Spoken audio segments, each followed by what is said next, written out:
Hi everyone, welcome to our channel Konaseema రుచులు. ఈరోజు మన వీడియోలో స్వీట్ పూరి చూపిస్తున్నానండి.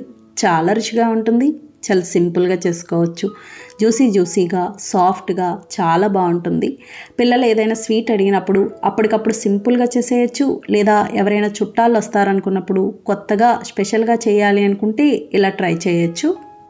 స్వీట్ పూరికి చిన్న కప్పుతో 1 కప్పు గోధుమ పిండి తీసుకున్నాను.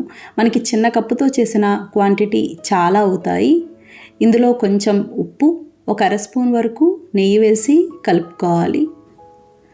ఒకవేళ మీకు నెయ్యి ఇష్టం లేదు అనుకుంటే నూనె అయినా వేసుకోవచ్చు, ఏదైనా పర్వాలేదు. చూడండి, ఇలా బాగా కలుపుకున్నాం కదా. ఇలా కలుపుకున్నాక తగినన్ని నీళ్లు పోసి పిండి సాఫ్ట్గా కలుపుకోవాలి. మనం పూరి చేసేటప్పుడు పిండి ఎలా అయితే కలుపుకుంటామో అదే విధంగా చూడండి, ఇలా బాగా కలుపుకున్నాం కదా. ఈ విధంగా సాఫ్ట్గా ఉండాలి. ఇప్పుడు మూత పెట్టేసి 20 నిమిషాల పాటు నానబెట్టుకోవాలి.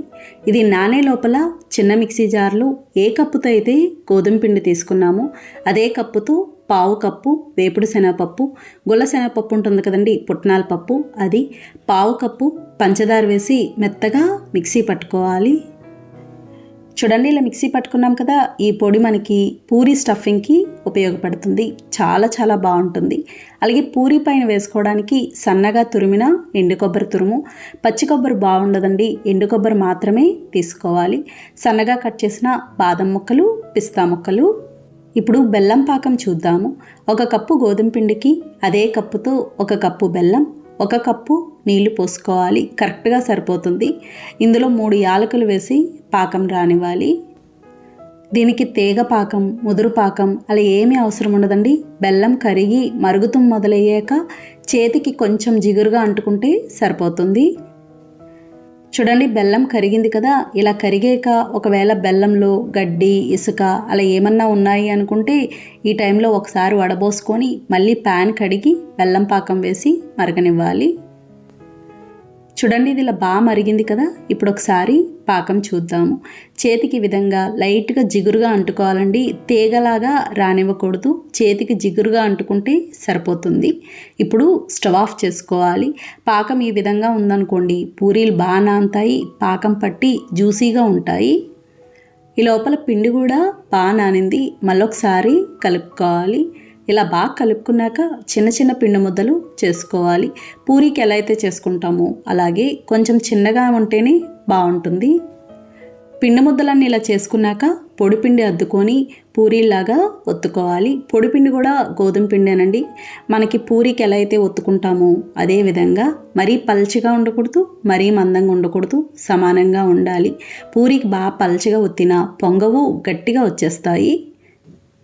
ఈ విధంగా ఉండాలి. ఇదే విధంగా అన్ని పూరీలు ఒత్తుకోవాలి. ఇప్పుడు డీప్ ఫ్రై చేసుకుందాం. డీప్ ఫ్రైకి సరిపడా నూనె పెట్టుకోవాలి. నూనె వేడవ్వాలి. హై ఫ్లేమ్లోనే ఉండాలండి, మంట తగ్గించాల్సిన అవసరం ఉండదు. ఇలా నూనె వేడయ్యాక పూరీ వేసుకోవాలి. చూడండి, గరిటతో ఇలా ఒత్తుతూ ఉంటే పైకి పొంగుతుంది. ఇది పూర్తిగా ఎర్రగా కాలకూడదు. ఇలా లైట్గా కాలితేనే పూరీలు సాఫ్ట్గా ఉంటాయి. పాకంలో వేసినప్పుడు విరగకుండా ఉంటాయి. క్రిస్పీగా ఉన్నాయనుకోండి, పాకంలో వేసినప్పుడు నానవు, పొడుంగా అయిపోతాయి. ఇదే విధంగా అన్ని పూరీలు వేయించుకోవాలి. పూరి పొంగిన వెంటనే రెండో వైపుకి తిప్పుకోవాలి. చూడండి, రెండో వైపు కూడా ఇలా లైట్గా కాలేక ఇప్పుడు ప్లేట్లోకి తీసుకోవాలి. చూడండి, పూరీలన్నీ ఇలా తయారైనాయి కదా. ఇప్పుడు ఇవి పాకంలో వేసుకుందాం. అన్నీ ఒకేసారి వేసుకోకూడదండి, ఒక్కొక్క పూరి పాకంలో వేసుకోవాలి. ఇలా ఒకవైపున ఒత్తిన తర్వాత మళ్ళీ రెండో వైపుకి తిప్పుకోవాలి. రెండు వైపులా ఇలా పాకం బాగా పట్టాక తీసుకోవాలి. వెంటనే తీసేయచ్చండి, ఎక్కువ టైం పట్టదు, సెకండ్స్లో పాకం పట్టేస్తుంది. మీరు ఎప్పుడైనా పూరీకి పిండి కలిపినప్పుడు ఒక్కొక్కసారి పిండి మిగిలిపోతుంది. అలా మిగిలిపోయినప్పుడు మనం ఫ్రిడ్జ్లో అయినా పెట్టుకుంటాము, లేదా మళ్ళీ పూరీ చేసుకోవడమో చపాతీ చేసుకోవడమో చేసుకుంటాం కదా. అదే పిండితో మీరు ఇలా స్వీట్ పూరీ చేసుకోవచ్చు. పూరీలన్నీ ఇలా పాకంలో వేసుకున్నాక పాకంలో వేసిన పూరీని ఇలా స్టఫ్ చేసుకోవాలి. మనం ముందుగా మిక్సీ పట్టుకున్న వేపుడు శనగపప్పు పొడి ఉంది కదండి, ఆ పొడి ఇలా వేసుకోవాలి. పూరీ అంతటా వేసుకోకూడదు, ఒక వైపుకు వేసుకొని మడత పెట్టి పైన సన్నగా తురుముకున్న ఎండు కొబ్బరి తురుము, బాదం ముక్కలు, పిస్తా ముక్కలు వేసుకోవాలి. చూడండి ఎంత కలర్ఫుల్గా ఉందో, టేస్ట్ కూడా చాలా బాగుంటుంది. అందులోనూ బెల్లం పాకంలో వేసాము, లోపల వేపుడు శనగపప్పు పొడి స్టఫ్ చేసాము. మీరు ఆ పొడికి బదులుగా కోవా కూడా పెట్టుకోవచ్చు, కోవా కూడా బాగుంటుంది. చూడండి మనకి స్వీట్ పూరీలన్నీ తయారైనాయి. దీనిపైనుంచి మళ్ళీ ఇంకొంచెం పాకం వేసుకోవాలి. నోట్లో పెట్టుకుంటే అలా కరిగిపోతుందండి, సాఫ్ట్గా జ్యూసీగా బాగుంటాయి. చూసారు కదా ఫ్రెండ్స్, చాలా సులభంగా తయారు చేసుకున్నాం. ఈరోజు మన వీడియోలో కేరళ స్పెషల్ కలతప్పం చూపిస్తున్నానండి. చాలా రుచిగా ఉంటుంది, చాలా సింపుల్గా చేసుకోవచ్చు, సాఫ్ట్గా బాగుంటుంది. ఇది చేయడానికి కూడా పెద్ద టైం పట్టదు. కలతప్పానికి చిన్న గ్లాస్తో 1 గ్లాస్ బ్రౌన్ రైస్ తీసుకున్నాను.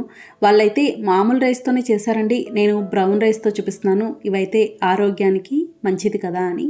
బియ్యాన్ని బాగా కడుక్కోవాలి. ఇలా బాగా కడుక్కున్నాక తగినన్ని నీళ్లు పోసి 3 నుంచి 4 గంటల పాటు నానబెట్టుకోవాలి. అలాగే ఇది మనకి క్వాంటిటీ కూడా ఎక్కువే అవుతుంది. చూడండి చిన్న గ్లాస్తో చేసిన పెద్ద రొట్టెలాగా అయ్యింది. నేను ఒక 4 గంటల పాటు నానబెట్టానండి. 4 గంటల తర్వాత ఈ విధంగా ఉంటుంది. ఇప్పుడు ఒకసారి కడుక్కోవాలి. అలాగే ఇక్కడ నేను బ్రౌన్ రైస్ తీసుకున్నాను కదా, మీకు బ్రౌన్ రైస్ వద్దు అనుకుంటే మామూలు సోనా మసూరి కానీ రేషన్ బియ్యం కానీ ఏదైనా తీసుకోవచ్చు. బియ్యం ఇలా బాగా కడుక్కున్నాక మిక్సీ జార్లో వేసుకోవాలి. ఇందులో 2 యాలకులు, 1/2 స్పూన్ జీలకర్ర వేసుకోవాలి. మీకు జీలకర్ర యాలకులు వద్దు అనుకుంటే మానేయచ్చు, వేయడం వల్ల బాగుంటుంది. అలాగే ఉడికించుకున్న అన్నం ఒక 2 స్పూన్ల వరకు వేసుకోవాలి, మరీ ఎక్కువ అవసరం ఉండదండి. ఇందులో కొద్దిగా నీళ్లు పోసి మెత్తగా మిక్సీ పట్టుకోవాలి. బాగా మెత్తగా ఉండాలి. చూడండి ఇలా మిక్సీ పట్టుకున్నాం కదా, ఈ విధంగా మెత్తగా ఉండాలి. ఇలా ఉంటే సరిపోతుంది. ఇప్పుడు ఇది గిన్నెలోకి తీసుకోవాలి. ఒకవేళ మీకు పిండి బాగా గట్టిగా అనిపిస్తే కొంచెం నీళ్లు పోసుకోవచ్చు. పిండి కన్సిస్టెన్సీ ఈ విధంగా ఉండాలండి, మరీ లూజ్గా ఉండకూడదు, మరీ గట్టిగా ఉండకూడదు. ఇప్పుడు బెల్లం పాకం చూద్దాము. బెల్లం పాకం కోసం 1 గ్లాస్ బియ్యానికి అదే గ్లాస్తో గ్లాసున్నర బెల్లం వేసుకోవాలి. తీపి కరెక్ట్గా సరిపోతుంది. ఇందులో ఒక 1/2 గ్లాస్ వరకు నీళ్లు పోసుకోవాలి. దీనికి పాకం ఏం అవసరం ఉండదండి, తీగ పాకం రావడం అలా ఏమీ అవసరం ఉండదు. బెల్లం కరిగి ఒకసారి మరిగితే సరిపోతుంది. చూడండి ఇది ఇలా మరుగుతుంది కదా, బెల్లం ఇలా కరిగి ఒక్కసారి ఇలా మరిగితే సరిపోతుంది. ఇప్పుడు స్టవ్ ఆఫ్ చేసుకోవాలి. స్టవ్ ఆఫ్ చేసుకొని అలా వేడిగా ఉండగానే మనం ముందుగా మిక్సీ పట్టుకున్న బియ్యం ఉన్నాయి కదా, అందులోకి ఇలా వడపోసుకోవాలి. బెల్లం పాకం వేసుకున్నాక ఒకసారి కలుపుకోవాలి. ఇలా బాగా కలుపుకొని పిండి కన్సిస్టెన్సీ కనుక గట్టిగా అనిపిస్తే కొంచెం నీళ్లు పోసుకోవచ్చు. చూడండి ఈ విధంగా ఉండాలి. ఇంతకన్నా పల్చగా ఉండకూడదు, ఇంతకన్నా గట్టిగా ఉండకూడదు. ఈ విధంగా ఉంటే సరిపోతుంది. ఇప్పుడు ఇందులో కొద్దిగా వంట సోడా వేసి కలుపుకోవాలి. వంట సోడా వేయడం వల్ల మెత్తగా ఉంటుంది. అలాగే ఇది మరీ ఎక్కువ వేసుకున్నా కూడా అంత రుచిగా ఉండదు. చూడండి ఇలా బాగా కలుపుకున్నాం కదా. స్టవ్ ఆన్ చేసి ప్యాన్ పెట్టి నూనె వేసుకోవాలి. నూనె సన్ఫ్లవర్ ఆయిల్ తీసుకోవాలండి, వేరుశనగ నూనెని అలా వాసన వచ్చే నూనెలు తీసుకోకూడదు. నూనె వేడయ్యాక చిన్నగా కట్ చేసిన ఎండు కొబ్బరి ముక్కలు వేసి ఫ్రై చేసుకోవాలి. ఎండు కొబ్బరి కానీ పచ్చి కొబ్బరి కానీ ఏదైనా తీసుకోవచ్చు. చూడండి వీళ్ళ బాగా వేగినాయి కదా. ఇలా వేగాక మనం ముందుగా కలిపి ఉంచుకున్న ఇదంతా ఉంది కదా, ఇది ఒకసారి బాగా కలుపుకోవాలి. ఇలా బాగా కలిపి ఇలా వేసేసుకోవాలండి. వేసిన తర్వాత గరిటెతో కలపడం అలా ఏమీ చేయకూడదు. వెంటనే మూత పెట్టేసి లో ఫ్లేమ్లో ఉడికించుకోవాలి. మంట మాత్రం పెంచకూడదు. ఇది ఉడకడానికి కూడా పెద్ద టైం పట్టదు. ఇది ఉడికించుకోవడానికి ఇలాంటి నాన్ స్టిక్ కానీ ఏదైనా మందపాటి గిన్నె కానీ అల్యూమినియం గిన్నెలు ఉంటాయి కదండి, కుక్కర్ కానీ ఎందులో అయినా వేసి ఉడికించుకోవచ్చు. అడుగు అంటకుండా ఉంటుంది. చూడండి ఇది ఇలా బాగా ఉడికింది కదా. ఇప్పుడు ఒకసారి చూద్దాము. చాకుతో గుచ్చి చూసినప్పుడు అంటకుండా ఉంది అంటే కనుక ఉడికినట్టే. ఒకవేళ అంటుకున్నట్టు అనిపిస్తే ఇంకొక 2 నిమిషాలు అలా ఉడికించుకోవచ్చు. ఇది ఇలా ఉడికాక స్టవ్ ఆఫ్ చేసుకోవాలి. స్టవ్ ఆఫ్ చేసాక వెంటనే ప్లేట్లోకి తీసుకోకూడదు. 1-2 నిమిషాలు ఆగి తీసుకోవాలి. చూడండి ఎంత చక్కగా వచ్చిందో, ఏమాత్రం అంటుకోకుండా. ఇంతేనండి, కేరళ స్పెషల్ కలతప్పం తయారైంది. చాలా చాలా బాగుంటుంది. ఇంచుమించు మనకి పొంగడాలు రుచి ఉంటుందండి. మనం తడిపిండితో పొంగడాలు చేస్తాం కదా, అదే అరిసెల పిండిలా చేస్తాం చూడండి, ఆ విధంగా ఉంటాయి. దానికైతే మనకి ఎంత పని పడుతుంది, ఇది చాలా సింపుల్గా చేసేసుకోవచ్చు. అలాగే ఇది మనకి ఒక 4-5 రోజుల వరకు కూడా నిల్వ ఉంటుంది. చూసారు కదా ఫ్రెండ్స్, చాలా సులభంగా తయారు చేసుకున్నాం. వీడియోలో గోధుమ పిండితో చిప్స్ చూపిస్తున్నానండి. చాలా రుచిగా ఉంటాయి, చాలా సింపుల్గా చేసుకోవచ్చు. పొరలు పొరలుగా గుల్లగా చాలా బాగుంటాయి. ఇవి టీ టైం స్నాక్గా ఎక్కువ బాగుంటాయండి. ఎవరైనా సరే ఈజీగా చేసుకోవచ్చు. సింపుల్గా తక్కువ టైంలో అయిపోతుంది. గోధుమ పిండి చిప్స్కి 1 కప్పు గోధుమ పిండి తీసుకున్నాను. ఇందులో తగినంత ఉప్పు, 1/2 స్పూన్ వాము వేసుకోవాలి. వాము కానీ జీలకర్ర కానీ ఏదైనా వేసుకోవచ్చు. వాము ఫ్లేవర్ అయితే ఎక్కువ బాగుంటుంది. అలాగే 3 స్పూన్ల నూనె వేసి కలుపుకోవాలి. ఇది మామూలు నూనెనండి, వేడి నూనె అవసరం ఉండదు. ఇవి కమ్మగా ఉంటాయండి. ఒకవేళ మీకు కొంచెం కారం కావాలి అనుకుంటే 1/2 స్పూన్ వరకు కారం కూడా వేసి కలుపుకోవచ్చు. చూడండి, ఇలా బాగా కలుపుకున్నాం కదా, ఈ విధంగా ఉండాలి. మనం చపాతీ పిండి కలుపుకునేటప్పుడు ఎలా అయితే నూనె వేసుకుంటామో అలా వేసుకుంటే సరిపోతుంది. దీనికి ప్రత్యేకంగా ఎక్కువ నూనె వేయాల్సిన అవసరం ఉండదు. ఇందులో తగినన్ని నీళ్లు పోసి పిండి సాఫ్ట్గా కలుపుకోవాలి. చపాతీ పిండి కలుపుకునేటప్పుడు ఎలా అయితే కలుపుకుంటామో అదే విధంగా చూడండి, ఈ విధంగా ఉండాలి. ఇలా ఉంటే సరిపోతుంది. ఇలా బాగా కలుపుకొని మూత పెట్టేసి 15 నిమిషాల పాటు నాననివ్వాలి. చూడండి, 15 నిమిషాల తర్వాత ఈ విధంగా ఉంటుంది. మళ్ళీ ఒకసారి కలుపుకొని చిన్న చిన్న ముద్దల్లాగా చేసుకోవాలి. పిండి ముద్దలన్నీ ఇలా రౌండ్గా చేసుకోవాలండి. చూడండి, పిండి ముద్దలన్నీ ఇలా చేసుకున్నాం కదా. ఇప్పుడు ఇవి పొరలు పొరలుగా రావడానికి ఒక పేస్ట్ చేసుకోవాలండి. ఆ పేస్ట్ కోసం కప్పులో 2 స్పూన్ల గోధుమ పిండి, 1 స్పూన్ కార్న్ఫ్లోర్ వేసుకోవాలి. ఇది కలుపుకోవడం కోసం నూనె పోసి కలుపుకోవాలి. నెయ్యి కానీ డాల్డా కానీ అలా ఏమీ అవసరం ఉండదండి. నూనె వేసుకుంటే సరిపోతుంది. అది కూడా మామూలు నూనె, వేడి నూనె అవసరం ఉండదు. చూడండి, ఈ విధంగా కలుపుకోవాలి. ఇంతకన్నా పల్చగా కలుపుకోకూడదు. ఇలా ఉంటే సరిపోతుంది. ఇప్పుడు మనం ముందుగా చేసుకున్న పిండి ముద్దలు ఉన్నాయి కదండి, అవి ఇలా పొడి పిండిలో అద్దుకొని ఈ విధంగా ఒత్తుకోవాలి. పల్చని చపాతీలాగా ఒత్తుకోవాలి. చాలా పల్చగా ఉండాలి. మందంగా చేశారనుకోండి అవి సరిగ్గా వేగవు, లోపల మెత్తగా ఉంటాయి.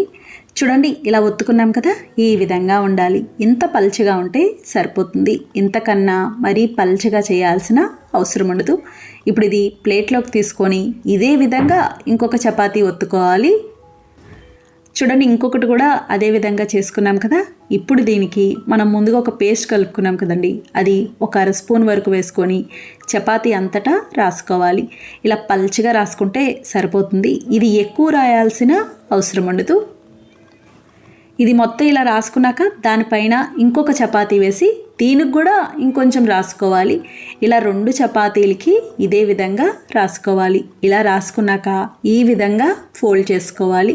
ఇలా అటు ఇటు ఫోల్డ్ చేసుకొని మళ్ళీ ఇక్కడ కూడా ఇంకొంచెం రాసుకోవాలి. 1/2 స్పూన్ అలా తీసుకుంటే సరిపోతుందండి. ఎక్కువ రాయాల్సిన అవసరం ఉండదు. ఇప్పుడు ఇది ఈ విధంగా ఫోల్డ్ చేసుకోవాలి. ఇలా ఫోల్డ్ చేసి ఇది పక్కన పెట్టేసుకోవాలి. ఇంకా మిగతా పిండి ఉంది కదండి, అది కూడా ఇదే విధంగా చేసుకోవాలి. అన్నీ చేసిన తర్వాత మళ్ళీ ఒత్తుకోవచ్చు. ఇలా చేయడం వల్ల మనకి చిప్స్ పొరలు పొరలుగా గుల్లగా చాలా బాగా వస్తాయి. చూడండి, అన్నీ ఇలా చేసుకున్నాం కదా, మొత్తానికి 4 అయినాయి. ఇప్పుడు మళ్ళీ ఒకసారి ఈ విధంగా ఒత్తుకోవాలి. ఇది మరీ పల్చగా ఒత్తాల్సిన అవసరం ఉండదు. చూడండి, ఇలా ఒత్తుకున్నాం కదా, ఇంత మందానం ఉంటే సరిపోతుంది. ఇప్పుడు ఇది ఈ విధంగా కట్ చేసుకోవాలి. కొంచెం పెద్దగానే కట్ చేసుకోవాలి. ఇలా కట్ చేసుకొని ఇవి ప్లేట్లోకి తీసుకోవాలి. ఇదే విధంగా మిగతావన్నీ కూడా చేసి కట్ చేసుకోవాలి. ఇవన్నీ ఒకేసారి చేసుకున్నాక మనం వేయించుకోవచ్చు. చూడండి, అన్ని చపాతీలు ఇలా కట్ చేసుకున్నాం కదా. ఇప్పుడు డీప్ ఫ్రై చేసుకుందాం. డీప్ ఫ్రైకి సరిపడా నూనె పెట్టుకోవాలి. నూనె వేడవ్వాలి. నూనె సమానంగా వేడవ్వాలి. బాగా వేడవుతే ముందే రంగు వచ్చేస్తాయి. ఇలా వేడయ్యాక మీడియం ఫ్లేమ్లో పెట్టి మనం ముందుగా కట్ చేసుకున్న చిప్స్ వేసి వేయించుకోవాలి. ఒకేసారి ఎక్కువ వేసుకోకూడదండి, ఎందుకంటే ఇవి గుల్లగా ఉంటాయి కదా, మళ్ళీ విరిగిపోయినట్టు అయిపోతాయి. ఇవి కొంచెం వేగాక అటు ఇటు కలుపుతూ వేయించుకోవాలి రంగు మారేంత వరకు. మరీ ఎక్కువ గట్టిగా కలపకూడదండి, విరిగిపోతాయి. అలాగే ఇవి చాలా త్వరగా వేగుతాయండి, అస్సలు టైం పట్టదు. చూడండి వీళ్ళ బాగా వేగినాయి కదా, ఈ రంగు వస్తే సరిపోతుంది. నూనె కూడా నొరగ తగ్గింది. ఇప్పుడు ఇవి ప్లేట్లోకి తీసుకోవాలి. ప్లేట్లోకి తీసుకున్నాక ఏదైనా టిష్యూ పేపర్లో వేసి కాసేపు అలా ఉంచేసి తర్వాత డబ్బాలో పెట్టుకుంటే సరిపోతుంది. మీకు ఇలా పొరల్లా వద్దు అనుకుంటే మనం ముందు చపాతీ చేసాం కదండి పల్చగా, అలా చపాతీలా చేసి కట్ చేసుకొని నూనెలో వేయించేసుకుంటే సరిపోతుంది. ఇదే విధంగా మిగతావన్నీ వేయించుకోవాలి. మళ్ళీ ఇంకొక వాయి వేసేటప్పుడు నూనె కాస్త వేడవనిచ్చి మీడియం ఫ్లేమ్లో పెట్టి వేయించుకోవాలి. చూడండి ఇవి కూడా ఇలా వేగినాయి కదా, ఇప్పుడు ఇవి ప్లేట్లోకి తీసుకోవాలి. మీకు చూస్తేనే తెలుస్తుంది కదండి ఈ పొరలుగా ఉండడం, గుల్లగా ఉండడం. ఇంతేనండి, గోధుమ పిండితో చిప్స్ తయారైనవి. చాలా చాలా బాగుంటాయి, తినే కొద్దీ తినాలి అనిపిస్తుంది. చాలా రోజుల వరకు నిల్వ ఉంటాయండి, అస్సలు పాడవు. పిల్లలకి స్నాక్స్ బాక్స్లో అలా పెట్టడానికి కూడా బాగుంటాయి. చెగోడీలు చూపిస్తున్నానండి, చాలా రుచిగా ఉంటాయి. చాలా సింపుల్గా చేసుకోవచ్చు. ఒక్కసారి ఈ కొలతలతో ఈ విధంగా చేసి చూడండి, ఈజీగా చేసుకోవచ్చు. చెగోడీలకి 3/4 కప్పు బియ్యపిండి తీసుకున్నాను. ఇది పొడి బియ్యపిండి, రేషన్ బియ్యంతో ఆడించిన పిండి. పిండి వంటలకి ఎప్పుడైనా సరే రేషన్ బియ్యంతో ఆడించుకుంటే బాగా వస్తాయి. 3/4 కప్పు బియ్యపిండికి 1/4 కప్పు మైదాపిండి తీసుకోవాలి. రెండు కలిపి 1 కప్పు. ఇప్పుడు ఇది జల్లించుకోవాలి. మనకి స్వీట్ షాప్లో దొరికే చెగోడీలు అయితే అచ్చంగా వాళ్ళు మైదాపిండితోనే చేస్తారండి, బియ్యపిండి వేయరు. ఇలా ఖచ్చితంగా జల్లించుకోవాలి. చెగోడీలకి పిండి ఎంత మెత్తగా ఉంటే అంత బాగుంటుంది. చూడండి ఇలా బాగా జల్లించుకున్నాం కదా, ఇప్పుడు పిండి పెట్టుకుందాం. స్టవ్ ఆన్ చేసి ప్యాన్ పెట్టి 2 పిండిలు కలిపి 1 కప్పు తీసుకున్నాం కదండి, 1 కప్పుకి అదే కప్పుతో 1 కప్పు నీళ్లు పోసుకోవాలి. ఇందులో తగినంత ఉప్పు, 1/2 స్పూన్ వాము, 2 స్పూన్ల నూనె వేసుకోవాలి. కొంతమంది అయితే నూనెకు బదులుగా డాల్డా కూడా వేసుకుంటారు. నీళ్ళు మరగాలి. అలాగే ఇంకా చెగోడీలకి కారం కానీ అలా ఏమీ వేయాల్సిన అవసరం ఉండదు.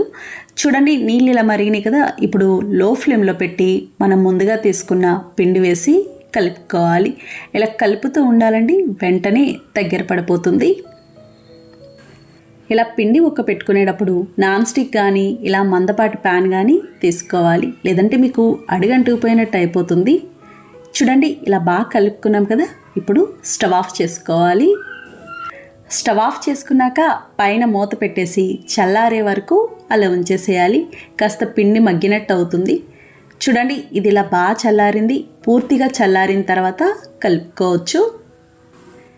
ఇప్పుడు చపాతీ పిండి కలుపుకున్నట్టు ఉండలు లేకుండా సాఫ్ట్గా కలుపుకోవాలి. అలాగే పొడి పొడిలాడుతుంది కదా అని ఇంకాసిన నీళ్లు చల్లి కలపడం అలా ఏమీ చేయొద్దు. నీళ్ళు ఎక్కువైనాయి అనుకోండి నూనె లాగేస్తుంది. మనం తీసుకున్న నీళ్ళు కరెక్ట్గా సరిపోతాయి. చూడండి ఇలా బాగా కలుపుకున్నాం కదా, ఈ విధంగా ఉండాలి. ఇప్పుడు కొంచెం పిండి ముద్ద తీసుకొని మిగతా పిండి పైన ఇలా మూత పెట్టేసుకోవాలి, లేదంటే మీకు పిండి ఆరిపోతుంది. పిండి ఆరిందనుకోండి చెకోడీలు చేయడానికి అసలు రావు, విడిపోతాయి. ఈ పిండి కూడా మళ్ళొకసారి ఇలా కలుపుకొని, అంటే ఎంత సాఫ్ట్గా ఉంటే అంత బాగా వస్తాయి. ఈ విధంగా తాలికిల్లాగా చేసుకోవాలి. ఇలా ఉండాలండి. ఇంతకన్నా సన్నగా ఉండకూడదు, ఇంతకన్నా లావుగా ఉండకూడదు. మరీ సన్నగా ఉన్నా కూడా అంత బాగుండదు. ఇలా తాలికిల్లా చేసిన తర్వాత ఈ విధంగా చుట్టుకోవాలి. ఇలా చుట్టిన తర్వాత గట్టిగా అంటించుకోవాలండి, లేదంటే నూనెలో వేసాక విడిపోతాయి. ఇదే విధంగా అన్నీ చేసుకోవాలి. అదే మీరు మైదా పిండి వేయకుండా అచ్చంగా బియ్యపిండితో చేశారనుకోండి చెగోడీల టేస్ట్ అంత బాగుండదు. చూడండి అన్నీ ఇలా చేసుకున్నాం కదా, ఇప్పుడు డీప్ ఫ్రై చేసుకుందాం. నేను ఒక వాయికి సరిపడాన్ని చేసుకున్నానండి. డీప్ ఫ్రైకి సరిపడా నూనె పెట్టుకోవాలి. నూనె వేడవ్వాలి. నూనె బాగా వేడిగా ఉండాలండి, సరిగ్గా వేడవకుండా వేస్తే నూనె లాగేస్తాయి. చూడండి ఇలా వేడవ్వాలి. ఇలా వేడయ్యాక మీడియం ఫ్లేమ్లో పెట్టి మనం తీసుకున్న చెగోడీల్లో సగం మాత్రమే వేసుకోవాలి, మొత్తం వేయకూడదు. ఇవి వేసిన వెంటనే కదపకూడదు, మెత్తగా ఉంటాయి కదా, కాస్త వేగిన తర్వాత ఇలా అటు ఇటు కలుపుతూ వేయించుకోవాలి. చెగోడీలు వేగడానికి కాస్త టైం పడుతుంది, అలాగే సరిగా వేగలేదనుకోండి మెత్తగా ఉంటాయి. చూడండి ఇవి ఇలా వేగినాయి కదా, నూనె నురగ తగ్గింది, అంటే సగం వరకు వేగినాయి. ఇప్పుడు ఇవి గిన్నెలోకి తీసుకోవాలి. ఇవి మళ్ళీ వేయిస్తాము. ఇప్పుడు మిగతా చెగోడీలు ఉంచుకున్నాం కదండి, అవి వేయించుకోవాలి. నూనె కాస్త వేడవనిచ్చి ఇవి కూడా వేసి వేయించుకోవాలి. మీడియం ఫ్లేమ్లో ఉంటే సరిపోతుంది, మంట తగ్గించాల్సిన అవసరం ఉండదు.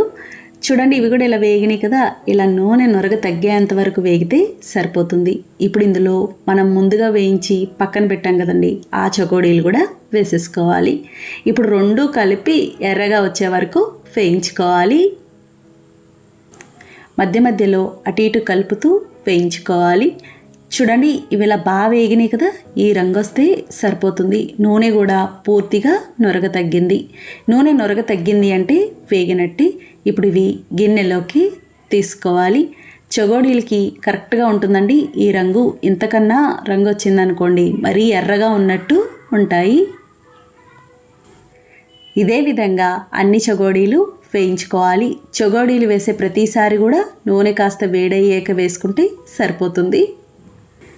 చెగోడీలన్నీ చేసుకున్నాక ఏదైనా టిష్యూ పేపర్లో వేసి కాసేపు అలా ఉంచేసేయాలి.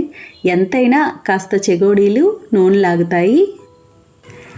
చూడండి అన్నీ ఇలా చేసుకున్నాం కదా, ఇంతేనండి చెకోడీలు తయారైనవి. చూసారు కదా ఫ్రెండ్స్, చాలా సులభంగా తయారు చేసుకున్నాం. నచ్చిందండి వీడియో? మీకు నచ్చితే లైక్ చేయండి, షేర్ చేయండి, కామెంట్ చేయండి. Thank you for watching.